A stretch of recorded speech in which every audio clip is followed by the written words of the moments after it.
ආයිබෝන් cake හදන එක කියන්නේ නිකන් කලාවක් විතරක් නෙවෙයි. ඒක විද්‍යාවක්. ඉතින් අද අපි කරන්න යන්නේ අන්නේ කලාව පිටිපස්සේ හැංගිලා තියෙන විද්‍යාව පොඩ්ඩක් හාරලා අවුස්සලා බලන්නයි. බලමුද අපි මේ පරිපූර්ණ කේක් එකක රහස මොකක්ද කියලා. හිතන්නකෝ රෙසිපි එකේ තියෙන විදිහටම අකුරක් නෑර හැමදේම කරලත් අන්තිමට කේක් එක එළියට එන්නේ ගලක් වගේ නැත්තම් පැතලි වෙලා එලමත් නැත්තම් අත තිබ්බ ගමන් කුඩු වෙලා යන විදිහට. ආහා මේක නම් බේකින් කරන අපිට නිතරම වගේ වෙන දෙයක් නේද? හරි. එහෙනම් අද අපි මේ කතාව ගෙනියන්න යන විදිහ තමයි මේ. මුලින්ම අපි බලනවා පරිපූර්ණ කේක් එකක් හදාගන්න තියෙන ක්‍රම 5ක් ගැන. ඊට පස්සේ අපි පාවිච්චි කරන අමුද්‍රව්‍ය ඇතුලේ තියෙන විද්‍යාව ගැන ටිකක් හොයලා බලමු. අන්තිමටම මේ හැමදේම එකට එකතු කරපු නියම සාරාංශයක් තියෙනවා. මෙතනදී මතක තියාගන්න ඕන වැදගත්ම දෙයක් තමයි කේක් එකකට මොනවද දාන්නේ කියන එක වගේම ඒ දේවල් කොහොමද එකතු කරන්නේ කියන එකත් හරිම වැදගත්. ඉතින් අපි බලමුද මොනවද මේ පරිපූර්ණ කේක් එකකට තියෙන මාර්ග 5 කියලා? හරි. අපේ පළවෙනි පාර තමයි ක්‍රීමින් ක්‍රමය. මේක තමයි ඉතින් අපි හැමෝම වගේ දන්න සම්ප්‍රදායිකම ක්‍රමය. සරලවම කිව්වොත් බටර් වගේ දෙයක් එක්ක සීනි එකතු කරලා හොඳට බීට් කරලා සැහැල්ලු ෆ්ලෆි මිශ්‍රණයක් හදාගන්න එක. හරි දැන් තමයි නියමම කෑල්ල. මේක පිටිපස්සේ තියෙන විද්‍යාව. හිතන්න සීනි කැට කියන්නේ පොඩි කටු වගේ. මේ කටු බටර් ඇතුලේ ඇවිස්සෙද්දී ඒකේ පොඩි වායු කුහර දහස් ගාණක් හදනවා. ඉතින් අපි කේක් එක බේක් කරද්දී මේ වායු කුහර රස්නෙට පිම්බිලා තමයි කේක් එක උඩට එන්නේ. ඉතින් මේ ක්‍රමය හොඳටම ගැලපෙන්නේ බටර් කේක්, පවුන්ඩ් කේක්, කප් කේක් වගේ දේවල් වලට. වාසියේ නියම රසක් එක්ක හරිම මෘදු ගතියක් ලැබෙනවා. හැබැයි පොඩි අවවාදයක් පිටි එකතු කළාට පස්සේ නම් ඕනවට වඩා කලවම් කරන්න එපා. එහෙම වුණොත් ග්ලූටන් හැදිලා කේක් එක රොටියක් වගේ වෙන්න පුළුවන්. හරි. අපේ දෙවෙනි ක්‍රමය තමයි රිවර්ස් ක්‍රීමින්. නමේම තියනවාගේ මේ කාර්ය කලින් එකේ අනිත් පැත්ත. මෙතනදී අපි කරන්නේ දියර දේවල් දාන්නත් කලින් පිටි වගේ වියලි දේවල් ටික බටර් වලින් හොඳට කෝට් කරගන්න එක. මේකේ තියෙන විද්‍යාත්මක උපක්‍රමය තමයි මේ. අපි මුලින්ම පිටි ටික මේ දේන් ආවරණය කරන නිසා වතුර එකතු වුණාට පස්සේ ග්ලූටන් හැදෙන එක ගොඩක් අඩු වෙනවා. ඉතින් ප්‍රතිඵලය පුදුම විදිහක මෘදු කටේ දියවෙන කේක් එකක්. මේ ක්‍රමේ නම් කියාපු හයි රේෂියෝ කේක් වලට සොෆ්ට් ලේයර් කේක් වලට වාසි තමයි හරිම සියුම් හැමතැනම එක වගේ මෘදු කේක් එකක් ලැබෙන එක. හැබැයි පරිස්සම් වෙන්න ඕනවට වඩා අඩුවෙන් මිශ්‍ර කළොත් කේක් එක හරියට පිම්බෙන්නේ නැති වෙන්න පුරුවන්. තුන්වෙනි ක්‍රමය තමයි all in one. නම කිව්ව ගමන් තේරෙනව නේද? මේක තමයි ලේසිම ක්‍රමය. හැමදේම එකපාර බෝලයකට දාලා මිශ්‍ර කරන එක තමයි කරන්න තියෙන්නේ. ඉතින් කොහොමද එහෙම එකපාරටම හැමදේම මිශ්‍ර වෙන්නේ? මේකේ රහස තියෙන්නේ දැන් කාලේ තියෙන විශේෂ soft butter වර්ග සහ emulsifiers වල. ඒව නිසා තමයි හැම අමුද්‍රව්‍යයක්ම ගුලි නොවි ඉක්මනට එකට එකතු වෙලා නියම බැටර් එකක් හැදෙන්නේ. ඉක්මනට ටී කේක් එකක් වගේ දෙයක් හදාගන්න ඕන නම් මේක තමයි හොඳම ක්‍රමය. හරිම වේගවත්, ලේසි අනික හොදන්න තියෙන බඩුත් අඩුයි. හැබැයි එක වැදගත් දෙයක් තියෙනවා. මිශ්‍රණය කැටි ගැහෙන එක නවත්ත ගන්න පාවිච්චි කරන හැමදේම room temperature එකේ තියෙන්නම ඕන. අපේ හතරවෙනි ක්‍රමය විස්කින් නැත්නම් ස්පොන්ජ් ක්‍රමය. වලාකුලක් වගේ සෑහළු කේක් වල රහස තමයි මේ. මෙතනදි වෙන්නේ බිත්තර සහ සීනි එකට හොඳටම ගහලා ඝන ස්ථාවර පෙන එකක් හදාගන්න එක.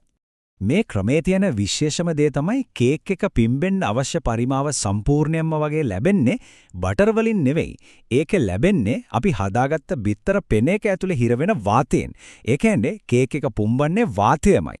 ස්පොන්ජ් කේක්, ස්විස් රෝල්, ජෙනෝයිස් වගේ දේවල් වලට මේක නියමයි. වාසි පුදුම සැහැල්ලු බවක්, ලොකු පරිමාවක් අනික මේදත් අඩුයි. හැබැයි මේ බිත්තර පෙන එක හරිම සියුම්. පිටි එකතු කරද්දී ගොඩක් හයියෙන් කලවම් කළොත් අර හිර කරගත්ත වාතය ඔක්කොම ගිහින් කේක් එක පැතලි වෙලා යන්න පුළුවන්. හොඳයි. අපි ආවා අපේ අන්තිම 5 වෙනි ක්‍රමයට මෙල්ටිං ක්‍රමය. මේකෙදි අපි මුලින්ම කරන්නේ බටර් වගේ මේදයක් සීනි සහ සිරප් වගේ දේවල් එකට දාලා ලිපේ තියලා උණු කරගන්න එක. මේ ක්‍රමයේදී කේක් එක උඩට එන්නේ බේකින් පවුඩර් වගේ රසායනික ද්‍රව්‍ය නිසා. උණු කරපු බටර් පිටි ටික ආවරණය කරන නිසා කේක් එකේ තෙතමන හොඳට රැඳිලා තියෙනවා. ඒක නිසා හරිම මෘදුයි. මෙතනදී අපේ ඉලක්කය වාතය පිරුණු කේක් එකකට වඩා තෙතමනෙන් පිරුණු පොහොසත් රසයක් තියෙන කේක් එකක්.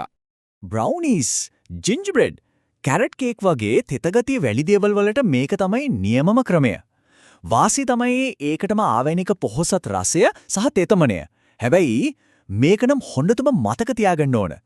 උණු මිශ්‍රණයට එකපාරටම බිත්තර දාන්න එපා.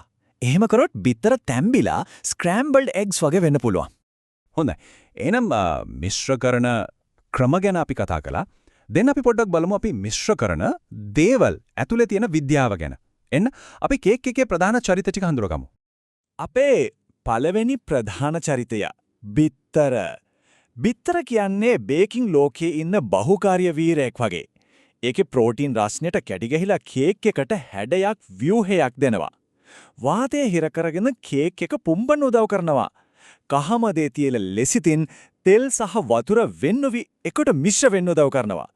ඊට අමතරව රසයයි ලස්සන රන්වන් පාටයි දෙන්නෙත් බිත්තර තමයි. ඊළඟට සීනි වල මායාව.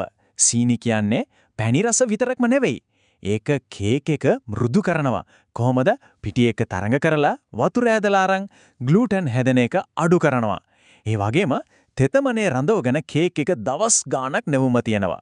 අර ක්‍රීමින් ක්‍රමයේදී වායු බුබුලු හදන්න උදව් කරනවා. අන්තිමට කැරමල් වෙලා කේක් එකට ලස්සන රන්වන් දුඹුරු පාටක් දෙනවා. හරි, දැන් ගොඩාක් දෙනෙක්ට පැටලෙන දෙයක් ගැන කතා කරමු. බේකින් සෝඩා සහ බේකින් පවුඩර්. බේකින් සෝඩා කියන්නේ භාෂ්මයක්. ඒක වැඩ කරන පටන් ගන්න නම් එයාට සහකාරයක් ඕන. ඒ තමයි දෙහි යෝගට් වගේ අම්ලයක්.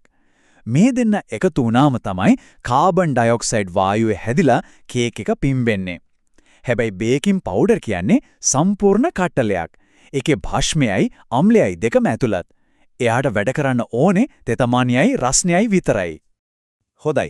මෙච්චර වෙලා අපි කතා කරපු හැමදේම එක බැල්මකින් බලා ගන්න පුළුවන් අපේ අවසාන සාරාංශය තමයි මේ. ක්‍රීමින් ක්‍රමය. ඒ කියන්නේ මේදයයි සීනියයි අතර වාතය හිර කරලා පොහොසත් බට කේක් හදන එක.